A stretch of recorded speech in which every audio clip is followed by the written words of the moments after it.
What's the difference between something like blockchain and crypto? Blockchain is the underlying technology, and crypto is one of the many things that stems from it. But let's kind of understand what blockchain is and why it's so important in, I guess, today's environment. And to better understand what blockchain is, I think we have to look in the past and create kind of an analogous case to understand why we need it. So everyone understands kind of what a database is. It keeps record of transactions. But before we had databases, we had ledgers, and you would keep track of information on a pen and paper. You would say that this person did this thing on this date, or this person has sent this amount to this individual. So it was a record of transactions on a piece of paper. Now the problem with that is that a lot of it could be destroyed, a lot of it could be falsified, a lot of it could be lost, and it's not easily traceable. So much how like many companies ran on paper to do all their operations, once the database came, it changed everything. All transactions were able to be put into one single place.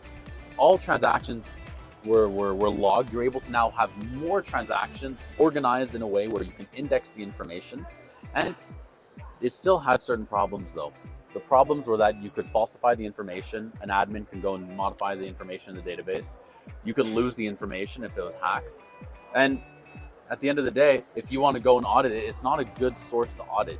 It's not a good way to audit information going into a database. It's all right, it's better than pen and paper, but there's still issues with it. That's where blockchain comes in and kind of resolves the remaining issues that databases had. You can store all the information like you do on a database, but you're putting it on a chain. But the difference is that a chain can never, ever have its information changed. It's what we'd like to call immutable. It has a feature of immutability. When any information is put, it stays that way throughout time as long as the internet exists.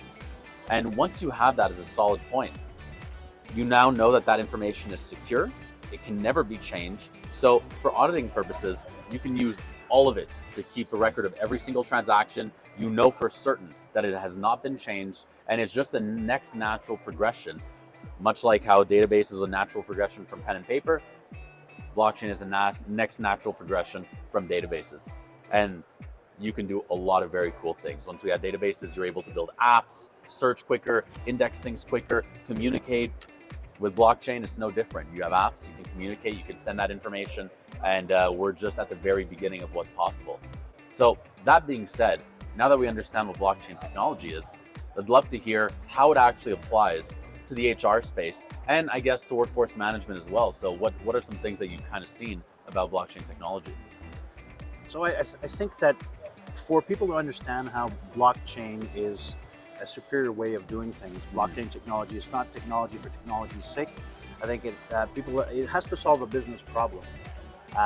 What comes to mind when hearing you talk about and describing blockchain and the evolution of blockchain, it makes me think of one of the most pressing issues right now in the HR space is the one around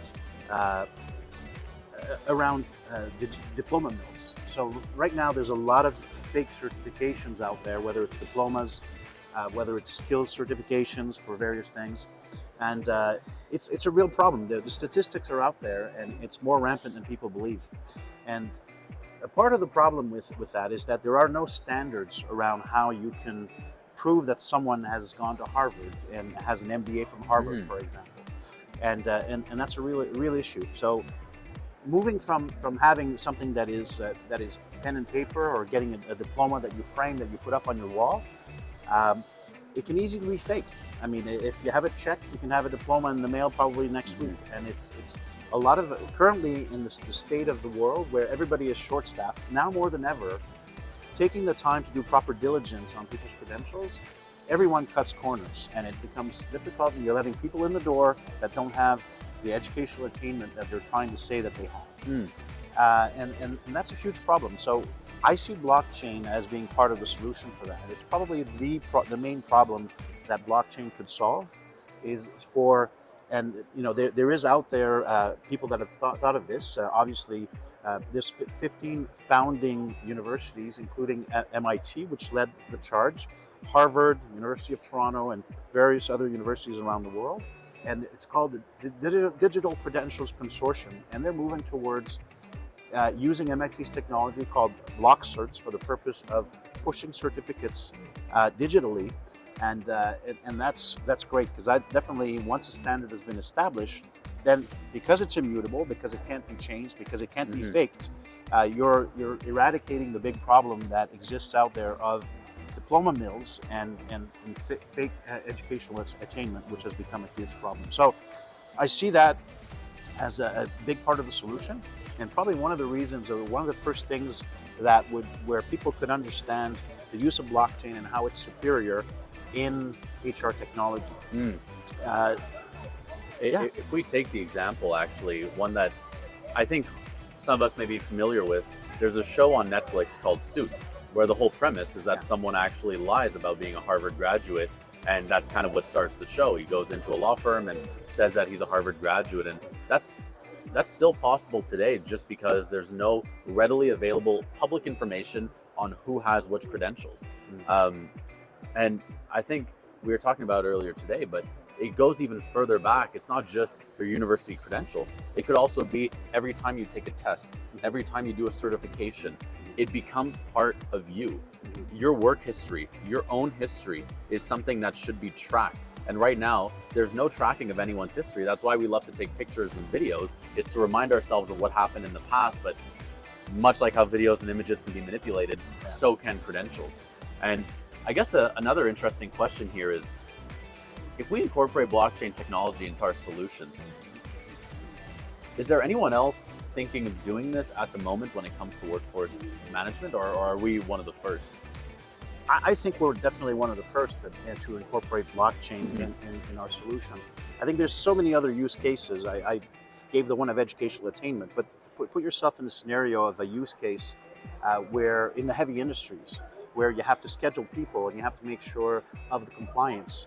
If someone's going, say in mining, is going to be handling a dynamite, it's important not to rely just on the person doing the scheduling. It's remembering that Joe has that skill and that it's still active, it hasn't expired. Imagine if you go beyond just educational attainment, going to university, but also all of the skills, the multiple skills in various industries, where imagine there's an incident and somebody faked that they had a certain skill, or the person doing the scheduling made a mistake. So when we're related back to workforce management, I mean, it's great to know not only that the right person showed up on site. We do really cool things with beacons, where we know that the person on site is the right device, and then with facial recognition. And then we have the ability to imagine if you could save all of that on chain and there's an incident, you can prove very easily as a good corporate citizen that you were not negligent, and that you did all of the right things, and that something else happened. Possibilities are endless. And big time savings on the executive side. You don't need to go and have your team go and validate paperwork, prove it out. So I see the time savings and cost savings, and we're excited to kind of bring that to the market.